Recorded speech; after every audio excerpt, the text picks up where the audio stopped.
Assalamualaikum warahmatullahi wabarakatuh. Selamat pagi, sugeng enjing semuanya anak-anak kelas 10. Pagi ini kita akan belajar tentang komunikasi keperawatan ya, dengan saya Bu Siti Amanah. Oke, sebelum kita mulai pelajaran pada hari ini, marilah kita berdoa terlebih dahulu sesuai dengan agama dan keyakinan masing-masing di rumah ya. Berdoa dimulai. Berdoa cukup. Semoga dengan berdoa tadi kita diberikan kelancaran dalam memahami pelajaran pada hari ini ya. Hari ini kita akan belajar tentang komunikasi terapeutik. Seperti biasa, nanti saya akan menggunakan alat bantu PowerPoint ya. Oke, langsung kita lihat saja ya videonya. Komunikasi terapeutik. Oke, next, halaman selanjutnya. Ya, capaian kompetensi pada bab kali ini yang pertama, siswa mampu memahami definisi dari komunikasi terapeutik. Kemudian mampu memahami manfaat dari komunikasi terapeutik, tujuan komunikasi terapeutik, karakteristik yang dibutuhkan perawat untuk mencapai komunikasi yang terapeutik, memahami teknik-teknik komunikasi terapeutik, memahami fungsi komunikasi terapeutik, dan yang terakhir dapat memahami faktor yang mempengaruhi keberhasilan komunikasi terapeutik. Seorang perawat harus memiliki kemampuan untuk melakukan suatu komunikasi secara terapeutik untuk mempermudah dalam menjalin hubungan dan rasa percaya terhadap klien, serta mampu mengatasi masalah keperawatan yang timbul pada klien atau pasien, dan mampu memberikan kepuasan profesional dalam melakukan pelayanan keperawatan. Pengertian atau definisi komunikasi terapeutik. Demikian pengertian menurut para ahli. Yang pertama, pengertian dari Stuart and Sutton tahun 2000 mendefinisikan komunikasi terapeutik sebagai cara untuk membina hubungan yang terapeutik dalam penyampaian informasi dan pertukaran informasi dan pikiran untuk mempengaruhi orang lain. Kemudian menurut Cozier et al. Tahun 2000, komunikasi terapeutik itu sebagai proses interaksi antara pasien dan perawat yang membantu pasien mengatasi stres. Kemudian menurut Purwanto tahun 1994, komunikasi terapeutik adalah komunikasi yang direncanakan secara sadar, bertujuan, dan kegiatannya dipusatkan untuk kesembuhan pasien.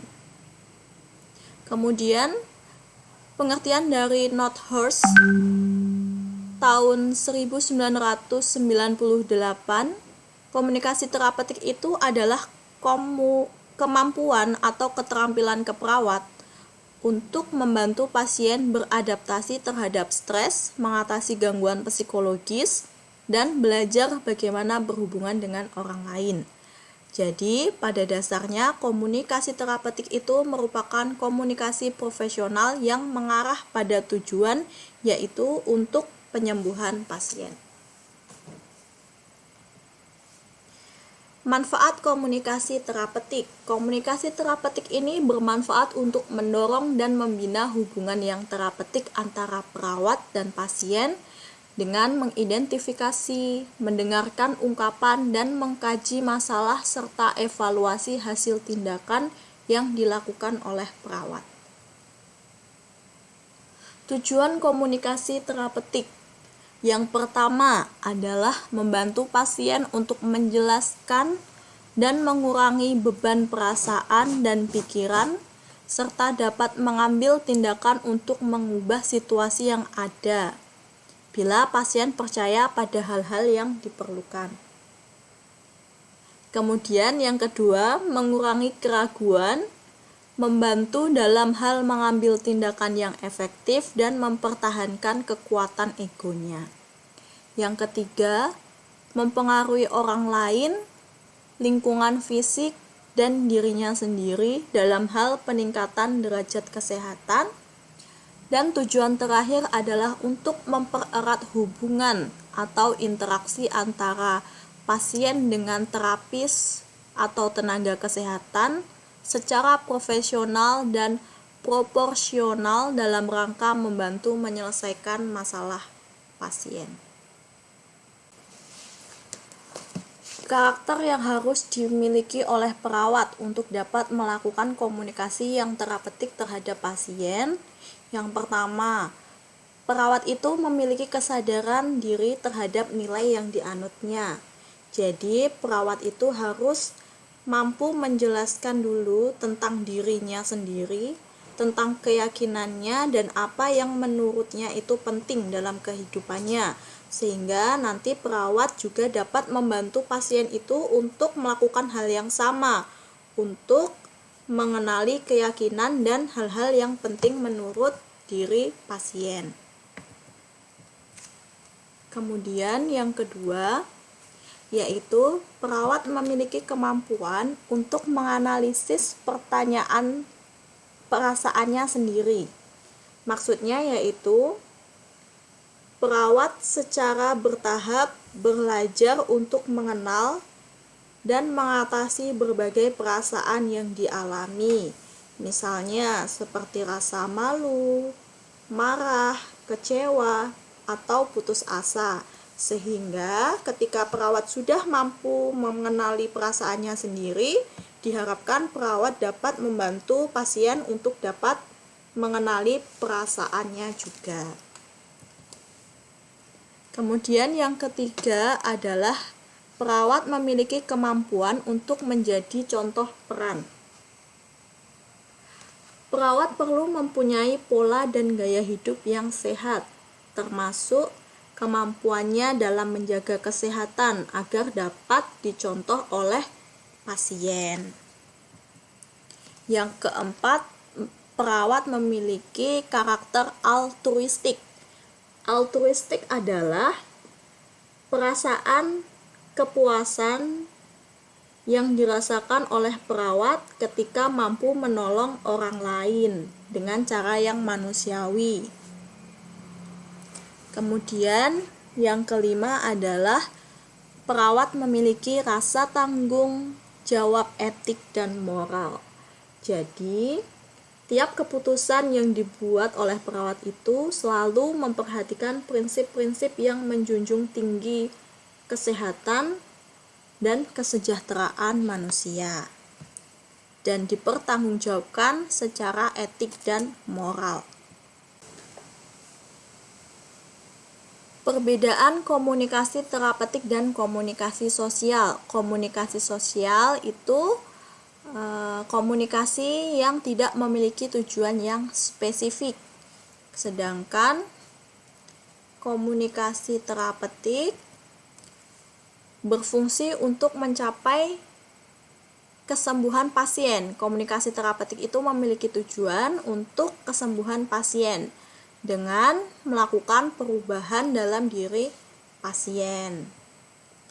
Nah, jadi komunikasi terapeutik itu tidak sama ya dengan komunikasi sosial. Kemudian, sikap komunikasi terapeutik. Bagaimana seorang perawat itu harus bersikap ketika berkomunikasi dengan pasien. Yang pertama, pasien dan perawat dalam berkomunikasi harus berhadapan. Arti dari posisi ini adalah bahwa saya sebagai perawat siap untuk berkomunikasi dengan pasien. Kemudian yang kedua, perawat harus mempertahankan kontak mata dengan pasien.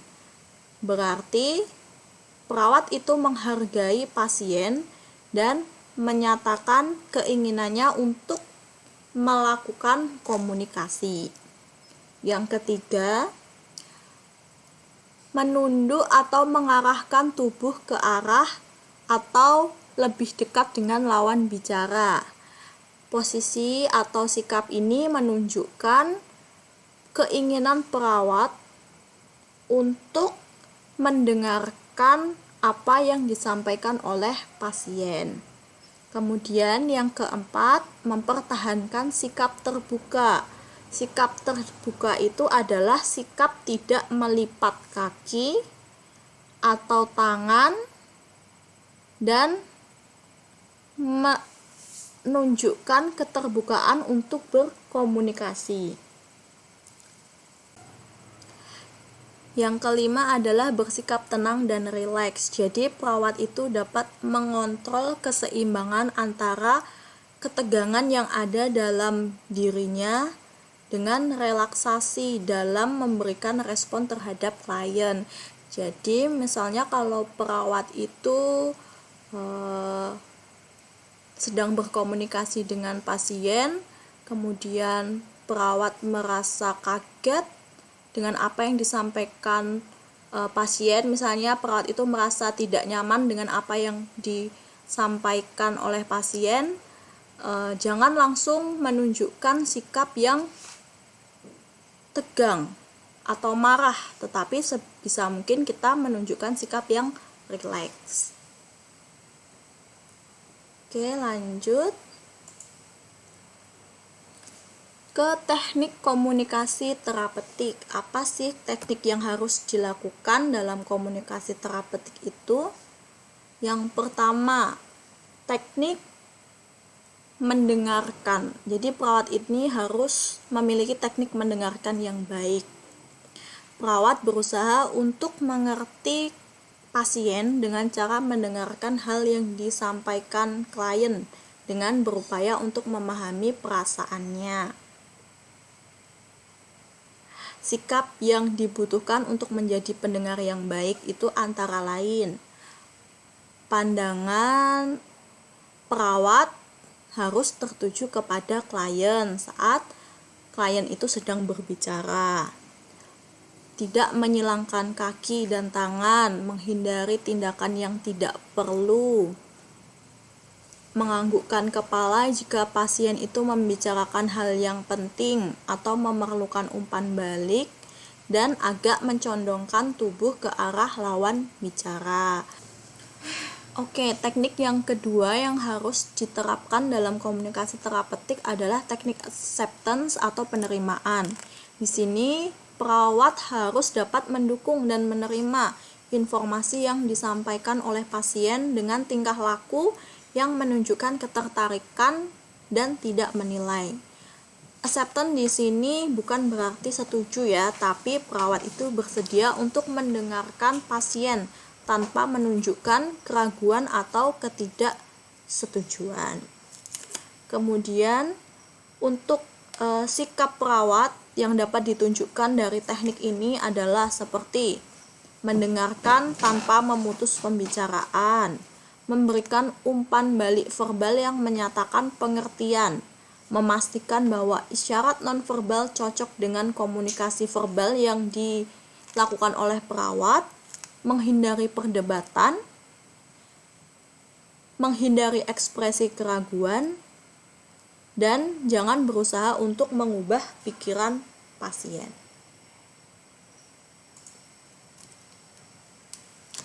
Oke, teknik yang ketiga adalah teknik klarifikasi atau validasi. Klarifikasi sebagai teknik yang digunakan jika perawat itu merasa ragu atau tidak jelas terhadap apa yang disampaikan oleh pasien. Sehingga dengan klarifikasi ini perawat mencoba untuk memahami situasi yang digambarkan oleh pasien.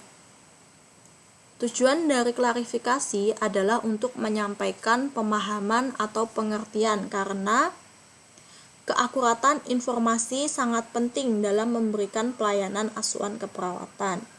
Contoh kalimat klarifikasi misalnya yang bisa dikatakan oleh perawat yaitu, saya tidak yakin saya tadi mengikuti apa yang Anda katakan, atau apa yang Anda maksud dengan apa tadi yang sudah disampaikan pasien yang perawat itu merasa ragu-ragu dalam memahaminya. Kemudian teknik yang selanjutnya adalah teknik memfokuskan atau focusing.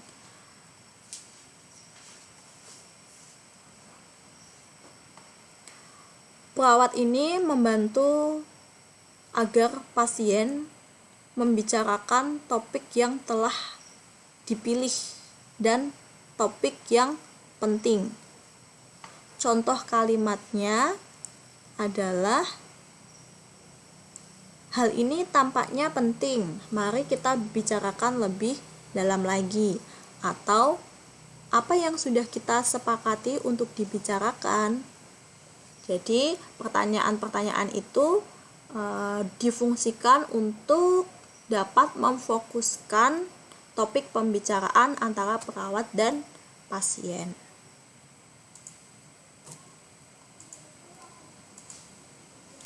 Oke, teknik selanjutnya adalah menyampaikan hasil observasi.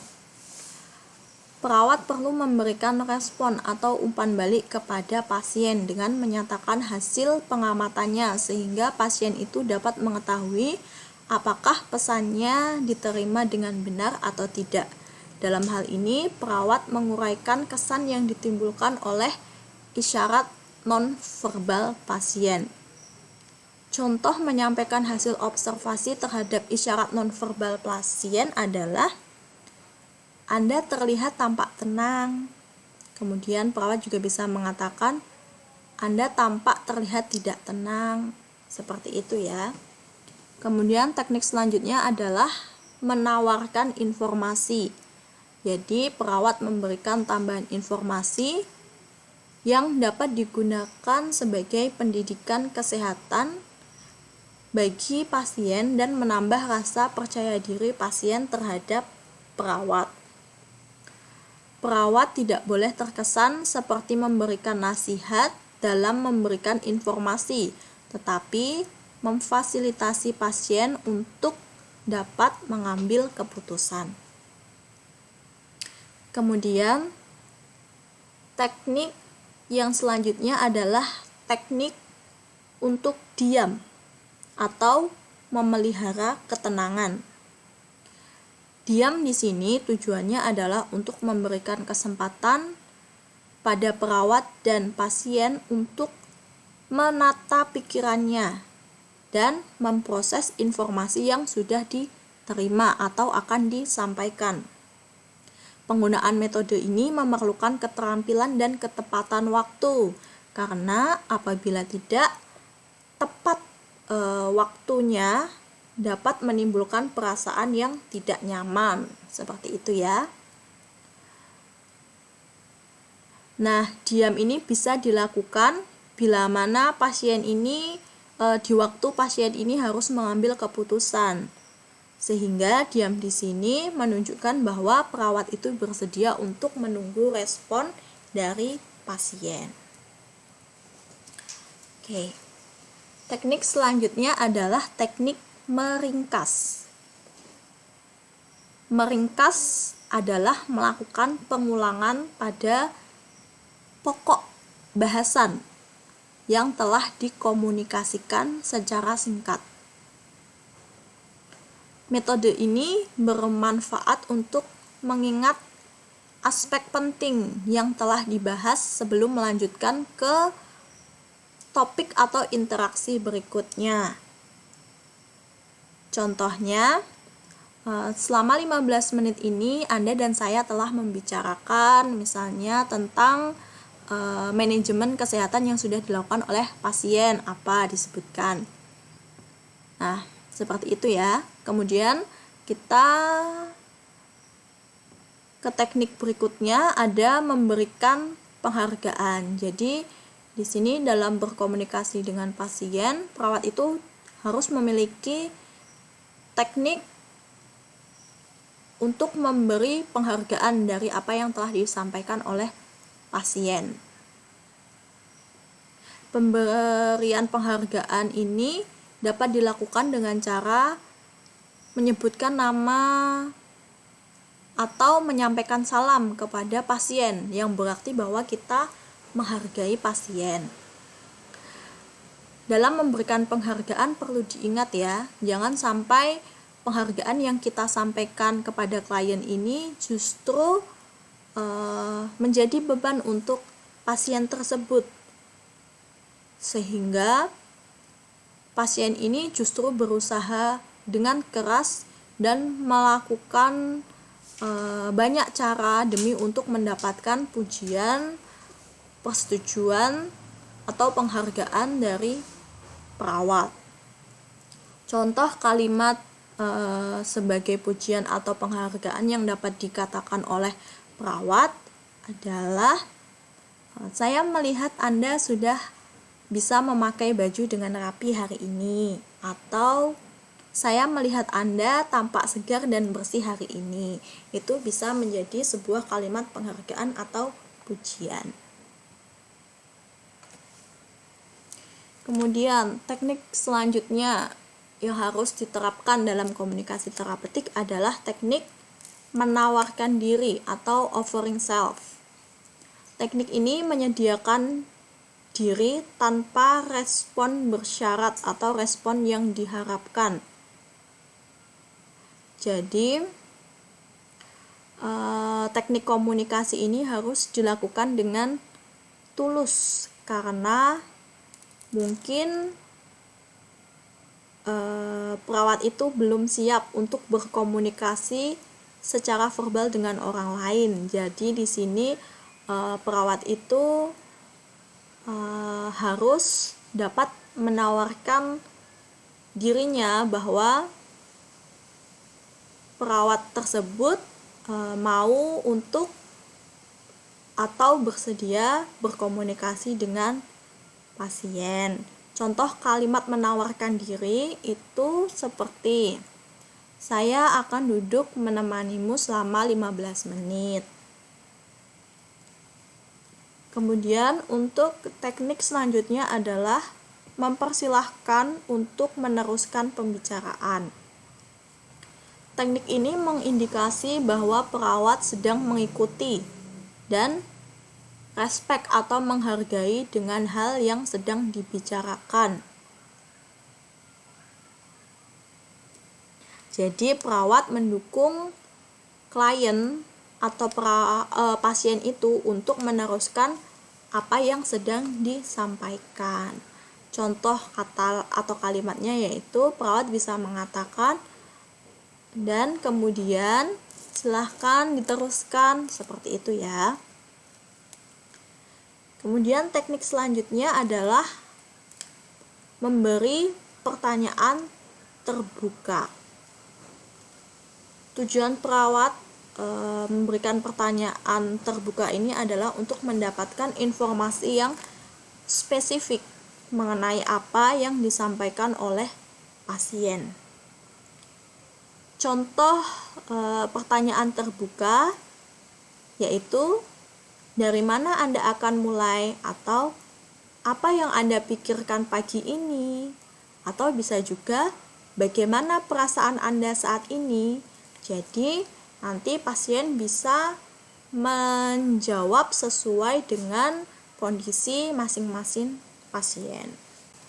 Oke, lanjut ke teknik selanjutnya, yaitu teknik memberi kesempatan pasien untuk menguraikan persepsinya. Jadi, jika perawat itu ingin memahami pasien lebih jauh, perawat tersebut harus melihat pasien itu dengan segala perspektif. Pasien harus merasa bebas untuk menyampaikan atau menjelaskan persepsinya tentang sesuatu kepada perawat. Contohnya yang bisa disampaikan oleh perawat kepada pasien agar pasien itu merasa bebas untuk menyampaikan persepsinya. Coba ceritakan kepada saya bagaimana perasaan Anda setelah dilakukan tindakan operasi. Misalnya seperti itu. Kemudian teknik selanjutnya adalah teknik refleksi. Teknik refleksi ini adalah teknik yang menganjurkan pasien itu untuk mengemukakan dan menerima ide serta perasaannya sebagai bagian dari dirinya sendiri. Di sini perawat mengidentifikasi bahwa pendapat pasien itu adalah berharga dan pasien ini memiliki hak untuk melakukan hal tersebut atau apa yang ingin pasien lakukan. Teknik ini dengan cara mengembalikan ide, perasaan atau pertanyaan kepada pasien. Misalnya kalimat yang bisa diberikan ketika pasien itu mengatakan, haruskah saya pulang akhir minggu ini? Kepada perawat bisa mengembalikan pertanyaannya pasien tadi atau ide yang disampaikan pasien tadi. Menurut Anda, haruskah Anda pulang akhir minggu ini? Itu merupakan contoh teknik refleksi, sehingga perawat itu dapat menerima ide serta perasaannya sendiri. Fungsi komunikasi terapeutik. Jadi, di sini kita bisa melihat fungsi komunikasi terapeutik itu dari 3 jenis komunikasi ya. Dari komunikasi intrapersonal, komunikasi interpersonal, dan komunikasi publik. Kemarin kita sudah membahas apa itu komunikasi intrapersonal, komunikasi interpersonal, dan komunikasi publik ya. Jadi untuk komunikasi intrapersonal, komunikasi terapeutik ini berfungsi untuk berpikir. Jadi individu itu dapat berpikir, belajar, merenung, meningkatkan motivasi, dan untuk introspeksi diri. Kemudian dalam lingkup komunikasi interpersonal, komunikasi terapeutik ini dapat digunakan untuk meningkatkan hubungan interpersonal, menggali data atau masalah, menawarkan gagasan, dan menerima atau memberi informasi. Kemudian, dalam lingkup komunikasi publik, komunikasi terapeutik ini dapat digunakan untuk mempengaruhi orang banyak, menyampaikan informasi, menyampaikan perintah, atau menyampaikan larangan publik. Faktor yang mempengaruhi proses komunikasi terapeutik. Ada 3 faktor ya di sini. Yang pertama adalah situasi dan suasana. Situasi yang tenang, hening, dan nyaman itu akan mendukung proses komunikasi, sehingga komunikator dan komunikan dapat saling mengirimkan pesan dengan jelas.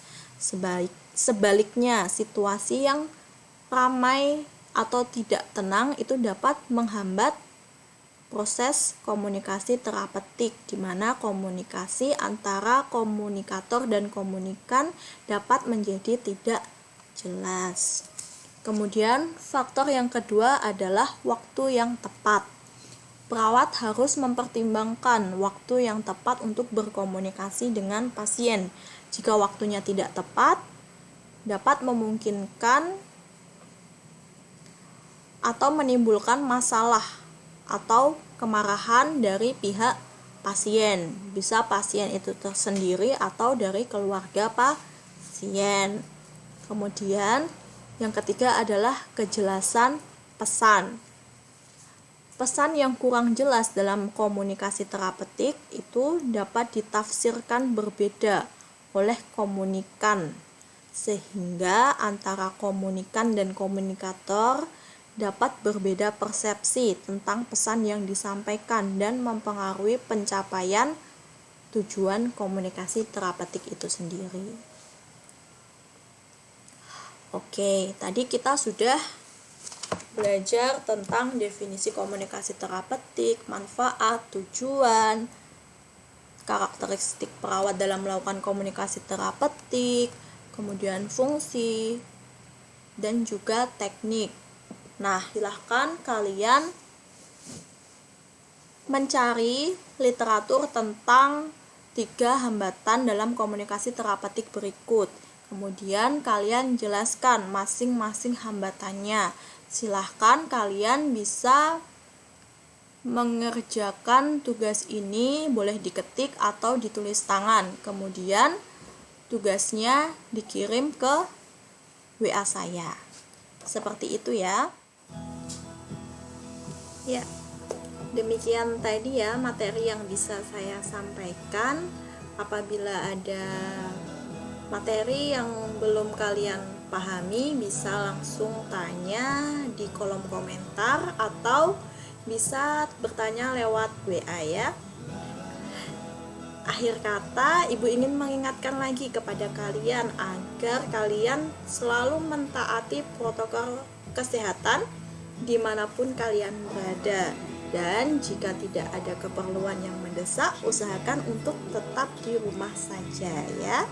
Cukup sekian dari Ibu, semangat dan tetap belajar ya. Sekian dari saya, wassalamualaikum warahmatullahi wabarakatuh.